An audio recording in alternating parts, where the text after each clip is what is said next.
Marilyn Monroe, Steve Jobs, Walt Disney, Princess Diana, Albert Einstein, and Michael Jackson. These are just a few of the celebrities the FBI has investigated over the years. The CIA, on the other hand, has been involved in coups all over the globe. From espionage to counterterrorism and the hunt for serial killers, in this video we'll find out who the FBI and CIA are, what they do, and take a brief look at their histories.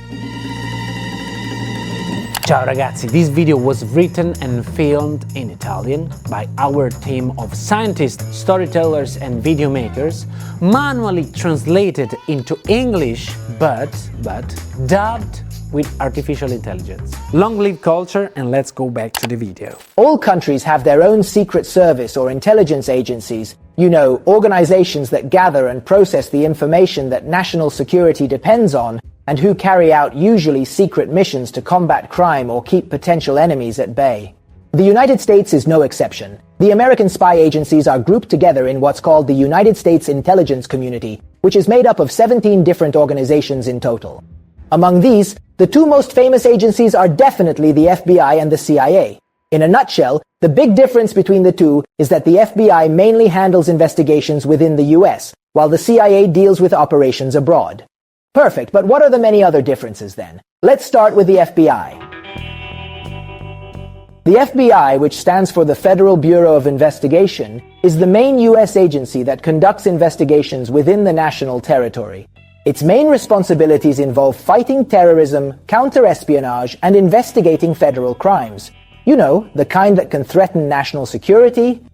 For instance, and we see this in loads of movies, the hunt for a particularly dangerous serial killer. But why do they specifically use the word federal? That's simple. The United States is a federation of 50 states, and so members of the FBI are called federal agents, and crimes that threaten national security are called federal crimes. Overall, the FBI has jurisdiction over roughly 200 major crimes. The state police departments take care of all the remaining cases. The agency's got 56 branches in the biggest cities across the United States and hundreds of smaller offices in the smaller towns, with around 35,000 people on its payroll. The first federal office to fight crime across the entire American territory was founded in 1896. But the real turning point came when President William McKinley was assassinated by an anarchist in 1901. McKinley's successor, President Theodore Roosevelt, was convinced that the threat of more anarchist attacks was a real one. So in 1908, he backed the creation of a nationwide federal agency. And that's how the Bureau of Investigation came into being. It was renamed the FBI in 1935.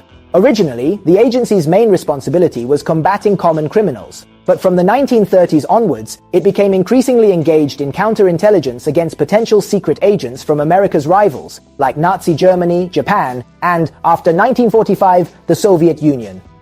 Famous in this regard was the agency's longest-serving director, J. Edgar Hoover, who held the reins for nearly 50 years, from 1924 until his death in 1972.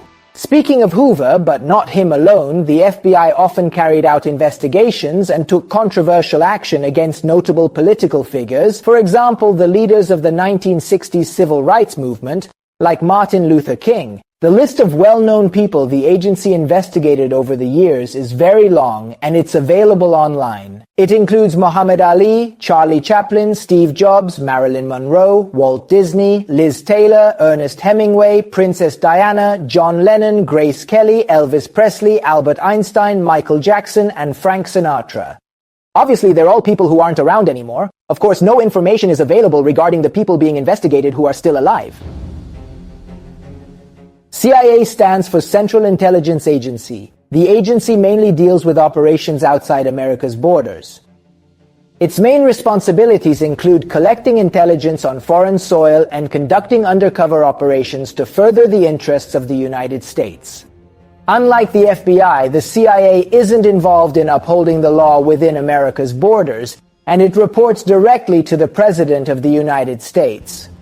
Plus, it's most likely the U.S. intelligence agency with the biggest budget, even though we don't know the exact amount that it has at its disposal. What's for sure, though, is that the CIA has a division called the Office of Technical Services, whose job it is to create Mission Impossible-style spy technology, like tiny listening devices and hidden cameras. Until 1942, the United States didn't have a foreign intelligence agency. That year, though, after America officially joined the Second World War, the Office of Strategic Services was created, the CIA's predecessor. The latter was founded by President Harry Truman in 1947. Originally, the CIA was modest in both size and function, but it became more important in the 50s to counteract the Soviet Union and its secret service, the KGB, during the so-called Cold War. Over its history, the CIA has been involved in covert operations in just about every corner of the globe. The most famous ones include the coup in Iran in 1953 and that in Guatemala in 1954, the failed attempt to overthrow Fidel Castro's regime in Cuba, and probably also a number of coups in South America, including the one in Chile in 1973. Back in 1989, the CIA played a part in the Berlin Wall coming down, which marked the end of the Cold War. Since then, they have focused much of their efforts on dealing with Islamic terrorism, carrying out operations and investigations in the Middle East. Right now, it's providing intelligence support to Ukraine in the conflict against Russia. Even though the FBI handles domestic security and the CIA deals with actions abroad, sometimes their activities overlap or intersect, for example, in the fight against terrorism. Moreover, both agencies, and the CIA in particular, have often been called out and criticized for human rights abuses, for meddling in the political affairs of other countries, and even, as we've seen, for establishing dictatorships. But unfortunately, it doesn't end there. Other criticism of the two intelligence agencies concerns how ineffective they've been on certain occasions. The most well-known case, sadly, is that of September 11, 2001, when neither the FBI nor the CIA proved capable of preventing the attacks. In short, as it often happens, let alone when we're talking about something like intelligence agencies, we're left with a somewhat incongruent overall picture, with elements of both light and shadow. Guys, I hope you enjoyed this overview of the FBI and CIA. Thanks so much for watching, and see you again soon right here on Geopop Everyday Science.